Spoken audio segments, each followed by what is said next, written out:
Airplanes don't just vanish into thin air, right?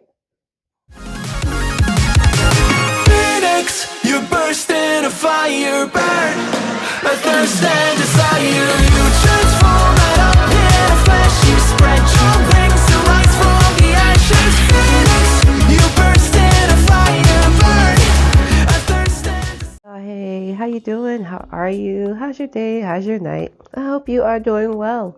Welcome back to my channel, y'all. My name is Sasha. If you are new, if you're a returning subscriber, welcome back, my loyal royals. So good to see you.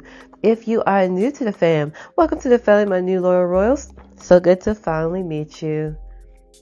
Welcome you all to another Aviation Monday. And in today, well, what happens when you just suddenly have something vanish? You know? Let's check it out.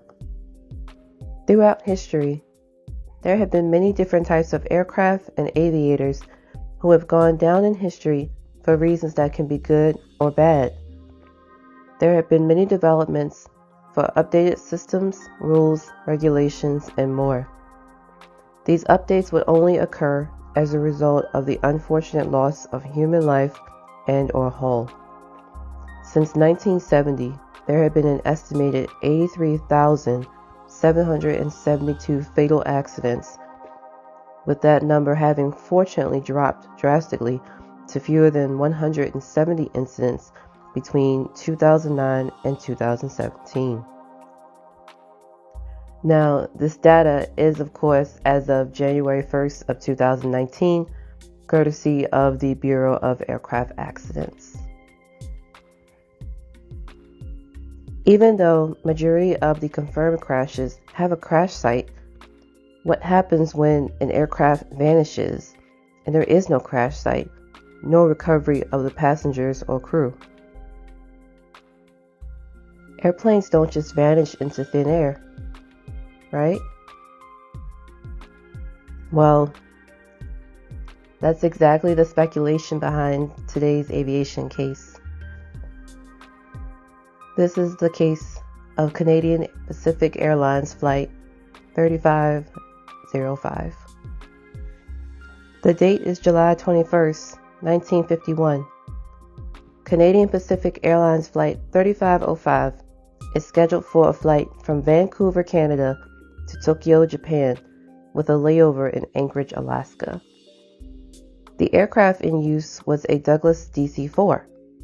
The aircraft is an American four-engine piston airliner registered CF-CPC, developed by the Douglas Aircraft Company.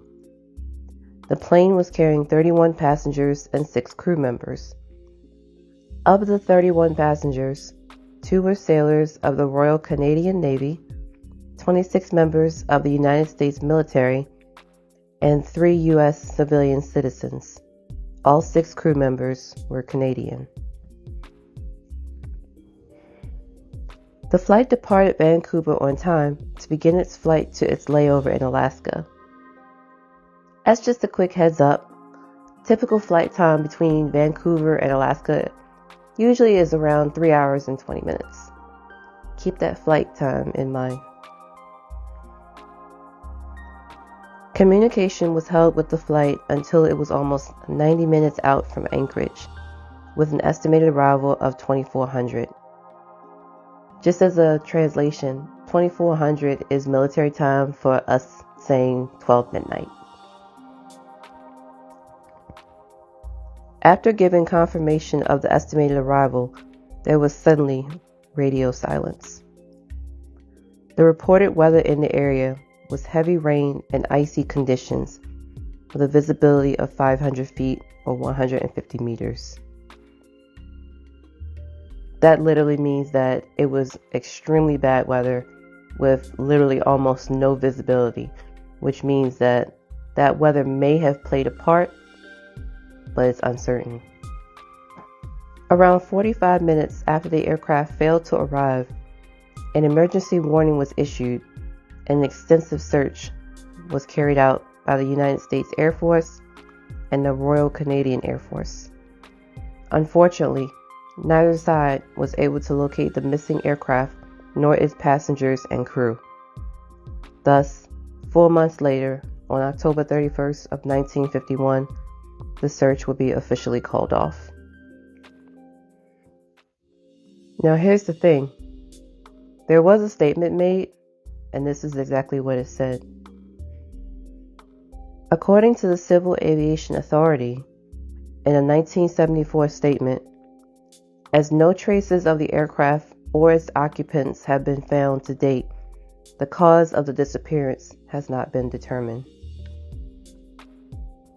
The scary part is, this is a true statement, as the research I've done on this, even to this day, the aircraft nor its crew nor passengers have been found.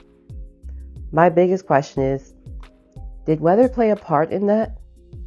Because when you think about the conditions that they were flying in, icy conditions, very, very, very low visibility, as well as heavy rain, could that have taken the plane down?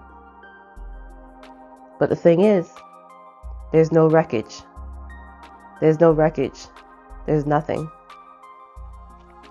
And as crazy as it sounds, unfortunately, the way that the system works is when a search has been conducted and nothing's been found, the automatic assumption is fatal accident.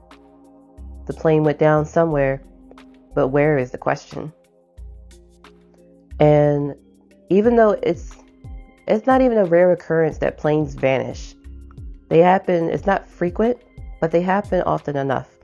As of course, the most recent aircraft disappearance was that of MH370. But yeah, so as of now, that plane and its crew and passengers will remain a mystery of whatever may have happened to them. Who knows? Maybe they crash landed somewhere and everyone is alive and well, or they crash landed and the worst of the worst has occurred.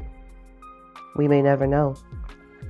So with all that being said, that's the story of Canadian Pacific Airlines Flight 3505, a forever mystery in aviation.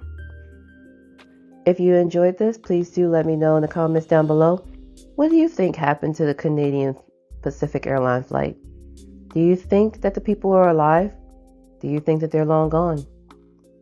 Do you think the weather may have taken them out, or that they had to make an emergency landing prior to their attempt to land in Anchorage? Let me know in the comments below. If you enjoy aviation videos or travel related content, please hit that subscribe button, as I do post every Monday and Saturday morning at 8 a.m. Eastern Time. Please follow me over on Twitter at DragonPink07. And with all that being said, I will see you all in my next video. Have a good day. Have a good night. Bye. Never say forever fall into the